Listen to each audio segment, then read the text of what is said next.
So, as many of you have obviously been following the Medicare for all debate, there is a lot of pushback, obviously, from the establishment wanting to not let Medicare for all happen and not wanting to push for any kind of actual progressive legislation, obviously, and these are things that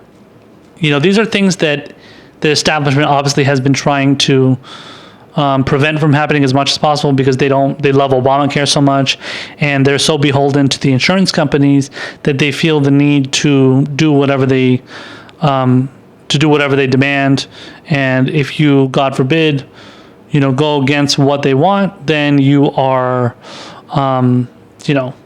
you're too radical and you're too left wing and stuff. So obviously, as kind of unsurprising as it is, the establishment has decided to back their own piece of legislation, and this is something that is being spearheaded by the group Center for American Progress, which is a corporate-funded, centrist, pro-democrat, pro-establishment group. It's run by Neera Tanden, who is a huge, massive Hillary supporter, anti-Bernie, very anti-actual progressive. Their name of their group is Center for American Progress, but they're not really progressive. That's progressive in name only, honestly. They're mostly just pro-Democrats and just Democrat shills, essentially. So I wanted to read you guys this article from Vox.com. It's written by Ezra Klein, and it's basically like a pitch for Medicare Extra, and it pretends that Medicare Extra is so much better than Medicare for All. So let's go through this article here. It says the title is How Medicare Extra Gets to Universal Coverage Without Single Payer. So the body of the article says, you can think of the Center for American Progress's Medicare Extra plan as simultaneously trying to answer the leftist critique of Obamacare and the centrist critique of Medicare for All. Like Medicare for All, and unlike Obamacare, it's universal. It uses Medicare's pricing power to hold down costs, and it rebuilds the entire health system around public insurance. But like Obamacare, it's designed to minimize middle-class tax increases while stepping gingerly around people's fears of change and mistrust of the government. And so, unlike Bernie Sanders' Medicare for All, it holds on to much of the employer-based private insurance market and includes means-tested premiums and cost-sharing for all but the poorest Americans.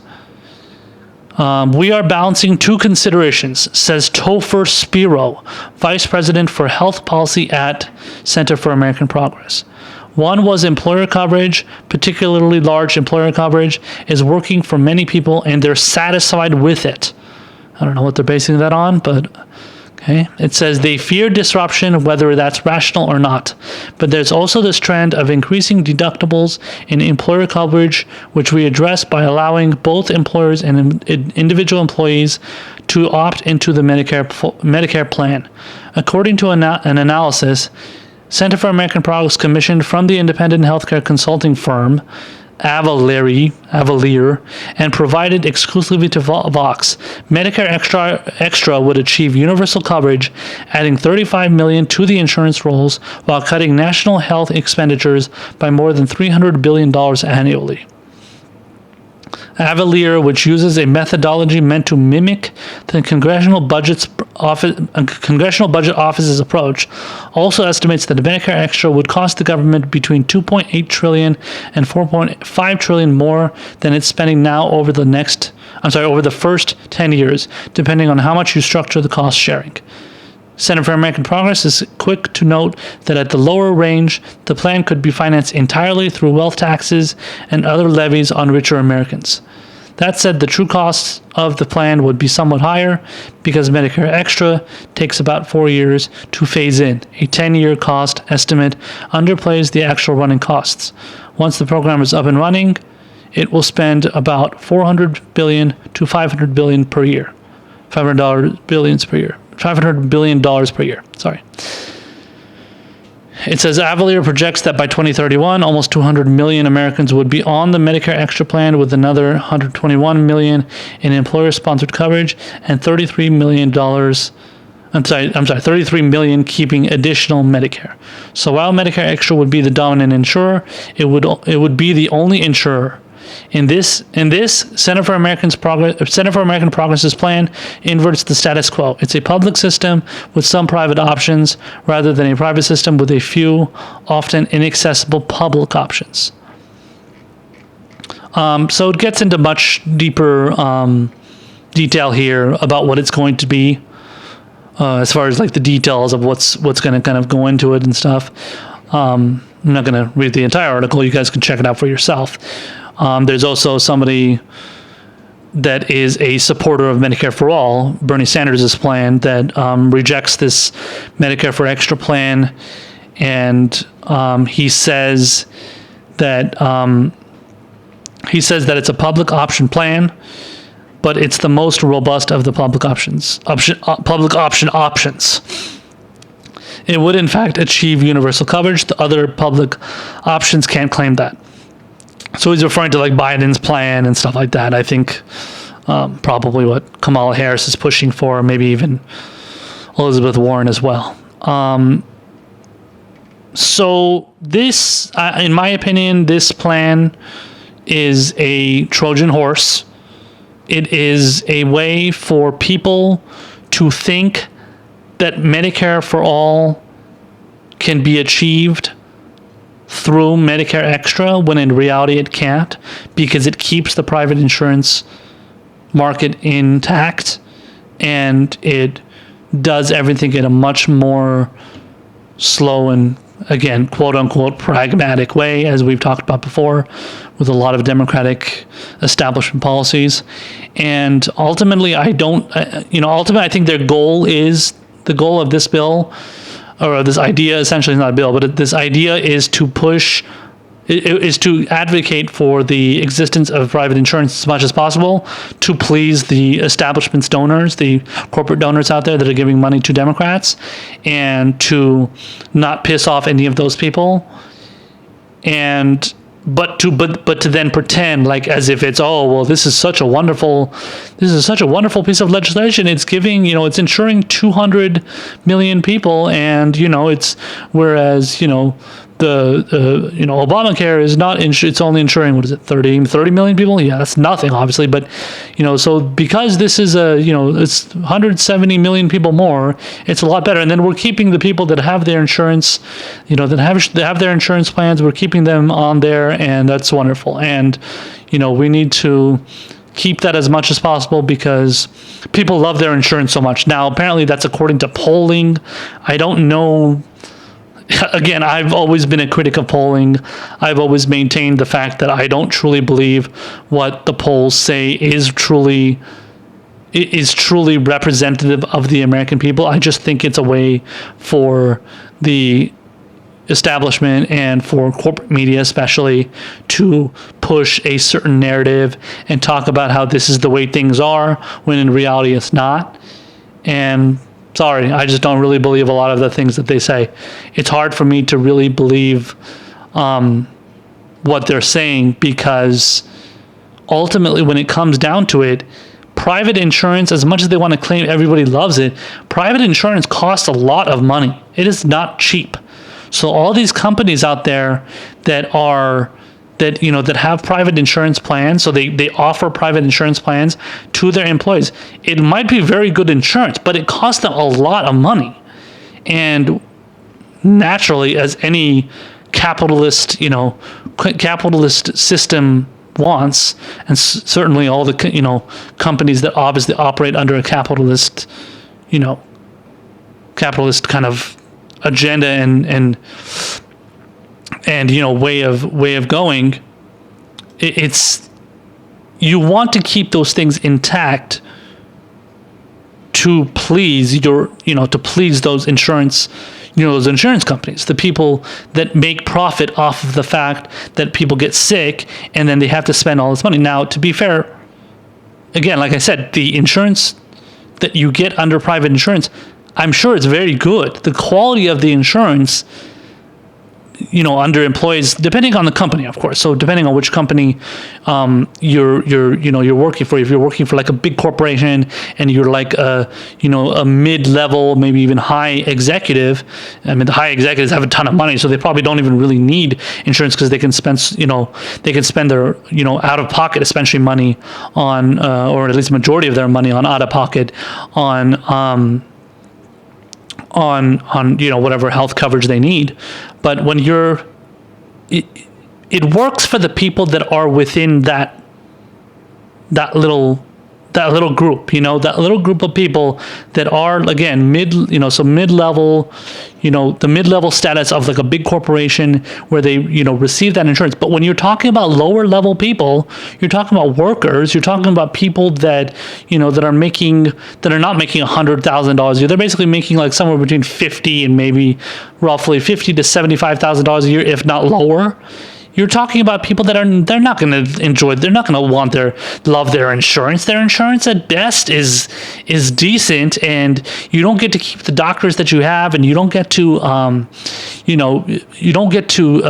get the kind of coverage that you truly want, and you probably have to pay a decent amount in premiums, copays, and deductibles.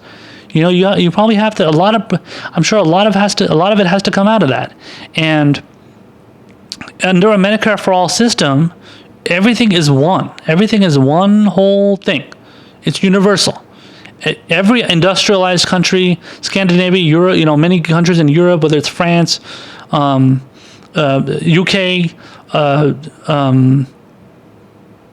France, UK, Germany, a lot of these countries, they have all their, they have various different forms of like, essentially Medicare for all, single payer, whatever, universal coverage, whatever you want to call it. So they have various different types. Some are public funding of private institutions. Some are public funding of public institutions, and it's the kind of thing that you want to ultimately have because it helps the people. The big corporations aren't going to want it, though, obviously, because they want to. Maybe they don't want it because they want to some extent, they want to give in to the kind of the expectations of those insurance companies who are giving them insurance plans. But ultimately, the fact that that it costs so much for them to have this insurance, you would think that maybe they're just not educated on it, but ultimately it would be in their best interest to have Medicare for all, so that the costs are lower for them and the costs are lower for the people too, mainly for the people. I mean, I don't really could care less about the company, because the company is already, they're already making enough money as it is. But they're obviously going to want to pay less, so it's in their interest too. But ultimately, it's in the best interest of regular people, and regular people that are suffering under a system where they have to pay so much out of pocket, they have to pay so many premiums and copays and deductibles that it's just unsustainable, and it's going to basically make them bankrupt. And that's what happens. That's what people do. They have to pay so much for, cancer treatments and various surgeries that they have. That's how it is in America. You know how it is in Canada? You don't have the deaths and bankruptcies from too many medical bills, too high of medical bills, deaths from just, people dying from just like not being able to get healthcare, that kind of stuff in Canada, UK, Germany, all those countries, zero. It does not happen. In this country, it happens constantly. We have up to 45,000 deaths a year for people dying per year just from lack of decent healthcare. Decent healthcare. We're not even talking like best healthcare. We're talking about decent healthcare where you're able to stay alive and have a good quality of life. People can't even get that in this country. And then we're talking about, Medicare Extra. Like Medicare Extra is just a way to please the multinational corporations and the overall establishment, mainly the health insurance companies, big pharma, to continue making their profit while throwing a bone to Medicare the progressives that want Medicare for all. And ultimately, this is the thing.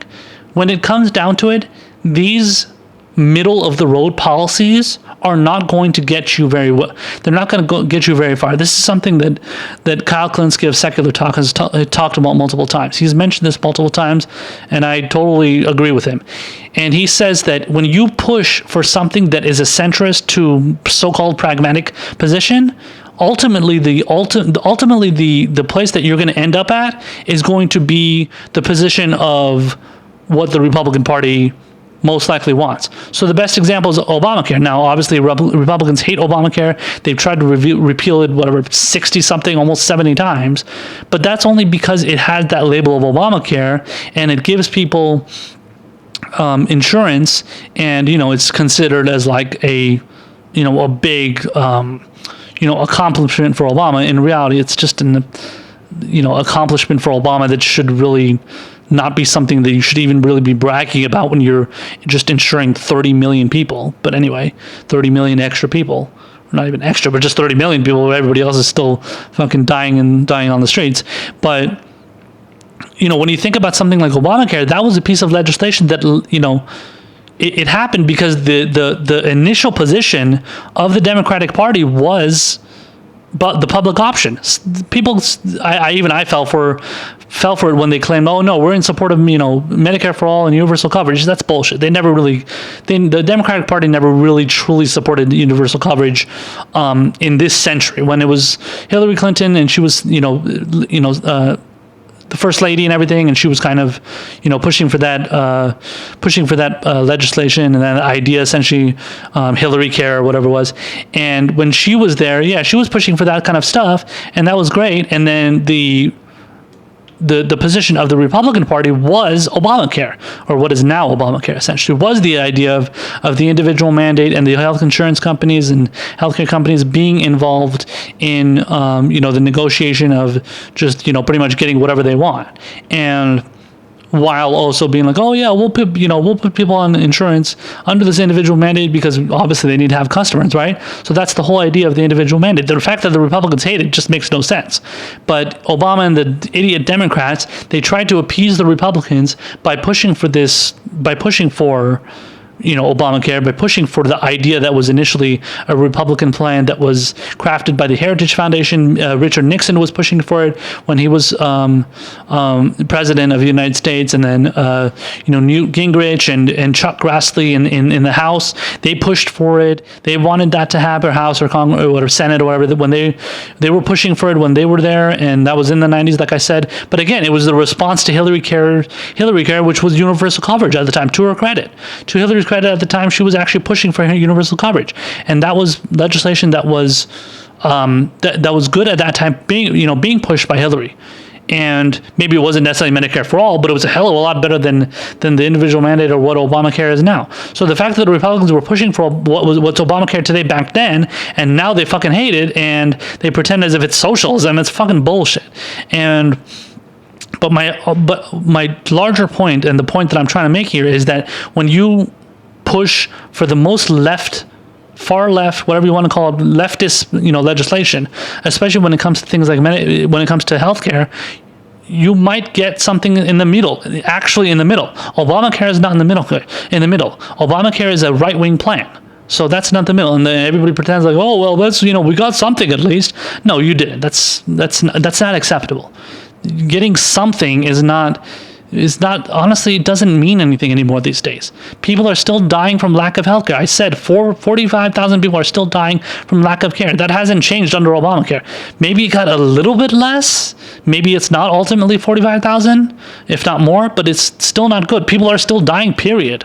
So that should be unacceptable to anybody out there that sees that this plan, these ideas, this legislation, these, ridiculous healthcare policies are not working for us. And we need to push for something like Medicare for all. We need to push for single payer. We need to push for the Scandinavian style, German style, UK style, French style healthcare policy. That's what we need. We don't need these bullshit Medicare for Extra plans that honestly are just, like I said, they're Trojan horses to kneecap Medicare for all and make everybody think that it's better than Medicare for all, claiming that it gets us to Medicare, it gets us to universal coverage faster. That's garbage, man. That's bullshit. That's not true at all.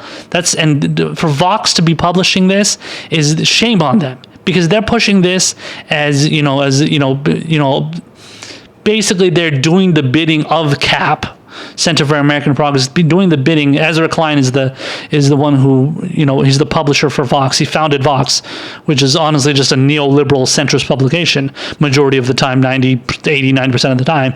And this is a perfect example of that, because Ezra Klein is trying to advocate on behalf of whatever the corporate establishment, fake progressives are pushing for, and pretending as if, oh no, their plans are the actual progressive policies. They're the plans that are actually going to work. They're the plans that we're going to get single payer faster than Medicare for all, even though the Medicare for all systems are all in these other different countries, whether they're public funding for public institutions or public funding for private institutions. Either way, that's a hell of a lot better than anything that you're seeing from these stupid Medicare for Extra plans. So don't fall for the bullshit. Medicare for Extra is not going to work. It is not a good plan. So just take that thought out of your mind. Don't buy any of this bullshit that Ezra Klein and these pathetic centrist establishment shills are pushing. They are trying to water down Medicare for all as much as possible and pretending that it's better than Medicare for all. That's what they're trying to do. And they're trying to destroy Medicare for all, and they're trying to convince you that it's going to be better. Do not fall for it. Don't. And if you do, you're an idiot. That's the bottom line, period.